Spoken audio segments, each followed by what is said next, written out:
പരവൂർ വെടിക്കെട്ടപകടം രാഷ്ട്രീയവൽക്കരിക്കാൻ ശ്രമിച്ച ചിലരുടെ നിലപാട് തെറ്റായിപ്പോയെന്നും ദൌർഭാഗ്യകരമാണെന്നും മുഖ്യമന്ത്രി ഉമ്മൻചാണ്ടി പ്രതികരിച്ചു. ആഭ്യന്തരമന്ത്രിയുടെ രാജി ആവശ്യപ്പെട്ട പ്രതിപക്ഷത്തിന്റെ നിലപാട് ദൌർഭാഗ്യകരമാണ്. കോടിയേരി ബാലകൃഷ്ണന്റെ കാലത്തുണ്ടായ ദുരന്തങ്ങൾക്കെല്ലാം അന്ന് അദ്ദേഹം രാജിവെച്ചിരുന്നുവെന്നും മുഖ്യമന്ത്രി ചോദിച്ചു. ഈ പ്രശ്നത്തില് എല്ലാവരും, ഈ ഒരു അത്യാഹിതത്തിൽ എല്ലാവരും പങ്കുചേർന്നു. എല്ലാവരോടും നന്ദിയുണ്ട്. പക്ഷെ ഇതിനെ രാഷ്ട്രീയവൽക്കരിക്കാൻ ചിലരെങ്കിലും ശ്രമിച്ചത് വളരെ ദുഃഖകരവും നിർഭാഗ്യകരവുമായി പോയി എന്നാണ് എനിക്ക് പറയാനുള്ളത്. ഈ ദുരന്തത്തിന്റെ പേരിൽ ആഭ്യന്തരമന്ത്രി ശ്രീ രമേശ് ചെന്നിത്തല രാജിവെക്കണം എന്ന് വരെ ആവശ്യപ്പെട്ടു. എന്തിനാ രാജിവെക്കേണ്ടത്? ഈ പ്രസ്താവന ഇറക്കിയ ആൾ ഇതുപോലുള്ള ദുരന്തങ്ങൾ വന്നപ്പോൾ ഉത്തരവാദിത്തപ്പെട്ട സ്ഥാനത്തിരുന്നിട്ട് രാജിവെച്ചോ? രാജിവെക്കണമെന്ന് ഞങ്ങൾ ആവശ്യപ്പെട്ടോ? കാരണം ഇതുപോലുള്ള ദുരന്തങ്ങൾ സംഭവിക്കുന്നത് നിർഭാഗ്യകരമാണ്, വേദനാജനകമാണ്, ഒഴിവാക്കേണ്ടതാണ്. പരവൂർ ദുരന്തം രാഷ്ട്രീയവൽക്കരിക്കാനുള്ള CPM ശ്രമം അനുചിതമാണെന്ന് KPCC അധ്യക്ഷൻ VM സുധീരൻ. ദുരിതബാധിതർക്ക് ആശ്വാസമേകേണ്ട സമയത്ത് ആഭ്യന്തരമന്ത്രി രാജിവെക്കണമെന്നാവശ്യപ്പെട്ടതും രാഷ്ട്രീയ വിവാദങ്ങളിലേക്ക് നീങ്ങുന്നതും ഒഴിവാക്കേണ്ടതായിരുന്നുവെന്നും സുധീരൻ പ്രസ്താവനയിൽ പറഞ്ഞു.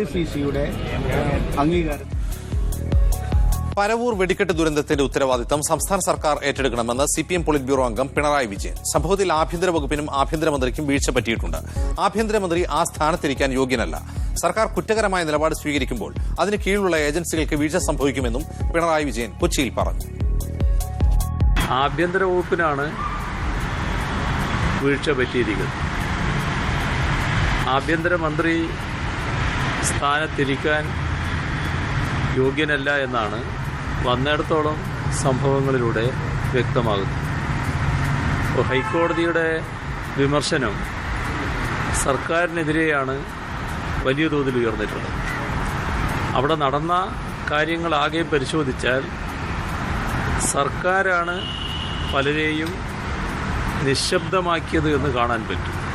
അപ്പോൾ ഉത്തരവാദിത്വം സർക്കാർ തന്നെയാണ് ഏറ്റെടുക്കേണ്ടത്.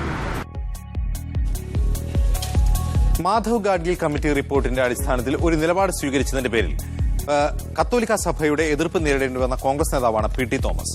പോയ ലോക്സഭാ തെരഞ്ഞെടുപ്പിൽ അദ്ദേഹത്തിന് സീറ്റ് പോലും നിഷേധിക്കപ്പെട്ടു. ഇപ്പോൾ തൃക്കാക്കര മണ്ഡലത്തിൽ അദ്ദേഹം ജനവിധി തേടുകയാണ്. പക്ഷേ മാധവ് ഗാഡ്ഗിൽ കമ്മിറ്റി റിപ്പോർട്ട് സംബന്ധിച്ച തന്റെ നിലപാടിൽ മാറ്റമില്ലെന്ന് PT തോമസ് എന്ന് പറഞ്ഞു. കൊച്ചിയിൽ മിഡ് ദ പ്രസ് പരിപാടിയിൽ പങ്കെടുത്ത് സംസാരിക്കുകയായിരുന്നു അദ്ദേഹം. തൃക്കാക്കര മണ്ഡലത്തിന്റെ വികസനമാണ് തന്റെ ലക്ഷ്യമെന്നും സ്ഥാനാർത്ഥി പറഞ്ഞു.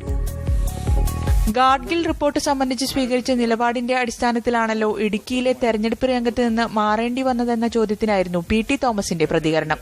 ഇടുക്കി ബിഷപ്പുമായുണ്ടായിരുന്ന ഭിന്നത പ്രശ്നാധിഷ്ഠിതമായിരുന്നു. തന്റെ നിലപാടിൽ മാറ്റമൊന്നുമില്ലെന്നും അദ്ദേഹം പറഞ്ഞു. ഈ പറയുന്ന മാധവ് ഗാഡ്ഗിൽ റിപ്പോർട്ട് ബന്ധപ്പെട്ടു എന്ന് അല്ലെ ആളുകൾ തെറ്റിദ്ധരിക്കുന്ന മഹാഭൂരിപക്ഷം പ്രദേശം ഉൾപ്പെടുന്ന ഇടുക്കിയിലെ മലമൂളുമായി ബന്ധപ്പെട്ടാണ്.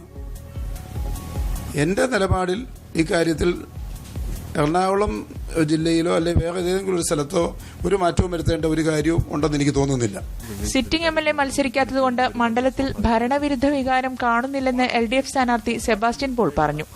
വികസനം തന്നെയാണ് തെരഞ്ഞെടുപ്പ് വിഷയം. ജനങ്ങൾക്ക് അവരുടെ ആവശ്യങ്ങൾ മുന്നോട്ട് വയ്ക്കുന്നതിനും വികസന വിഷയങ്ങളിലുള്ള അവരുടെ അതൃപ്തി അല്ലെങ്കിൽ അസംതൃപ്തി രേഖപ്പെടുത്തുന്നതിനുള്ള അവസരമാണ് തെരഞ്ഞെടുപ്പ് പ്രചരണ കാലം. അതെല്ലാം ഞങ്ങൾ കേൾക്കുന്നു, മനസ്സിലാക്കുന്നു. മണ്ഡലത്തിലെ വികസന കാര്യത്തിൽ പൊളിച്ചെഴുത്ത് നടത്തുകയാണ് ലക്ഷ്യമെന്ന് NDA സ്ഥാനാർത്ഥി വിവേക് K വിജയനും പറഞ്ഞു. മീഡിയ 1 കൊച്ചി. എറണാകുളം ജില്ലയിലെ UDFന്റെ ഏറ്റവും ഉറച്ച സീറ്റുകളിലൊന്നാണ് കോതമംഗലം. 2 തവണ മാത്രമാണ് LDF അവിടെ വിജയിച്ചിട്ടുള്ളത്. അതിൽ ഒരു തവണ സപ്തകക്ഷി മുന്നണിയുടെ കാലത്ത് ഒരു CPM സ്ഥാനാർത്ഥിയായിരുന്ന TM മീതിയനും പിന്നീട് ഇപ്പോൾ UDFിലുള്ള കേരള കോൺഗ്രസ് മാണി ഗ്രൂപ്പിലെ TU കുരുവിളയുടെ പാർട്ടി അന്ന് കേരള കോൺഗ്രസ് ജോസഫ് LDFിലായിരുന്നപ്പോൾ പിന്നീടുമാണ് ഉണ്ടായത്. ഇതൊഴികെ ബാക്കി എല്ലാ സമയത്തും എല്ലാ കാലവും UDFിനോടൊപ്പം നിന്നിട്ടുള്ള സീറ്റാണ് കോതമംഗലം. അവിടെ ജനാധിപത്യ കേരള കോൺഗ്രസ് സ്ഥാനാർത്ഥി ഫ്രാൻസിസ് ജോർജ് മത്സരിക്കാൻ എത്തുമെന്നായിരുന്നു പ്രതീക്ഷയെങ്കിലും ജനാധിപത്യ കേരള കോൺഗ്രസ് കോതമംഗലം സീറ്റ് കൈയൊഴുകുകയും പകരം ആ സീറ്റ് ആ സീറ്റ് കേരള കോൺഗ്രസ് CPM തന്നെ ഏറ്റെടുക്കുകയുമായിരുന്നു. CPMന്റെ സ്ഥാനാർത്ഥി ആര് എന്ന കാര്യത്തിൽ അവ്യക്തത ഉണ്ടായിരുന്നു. ഏറ്റവും ഒടുവിൽ SFI ജില്ലാ പ്രസിഡന്റായിരുന്ന പുതുമുഖമായ ആന്റണി ജോണിനെ CPM അവിടെ മത്സരിപ്പിക്കാൻ തീരുമാനിച്ചു.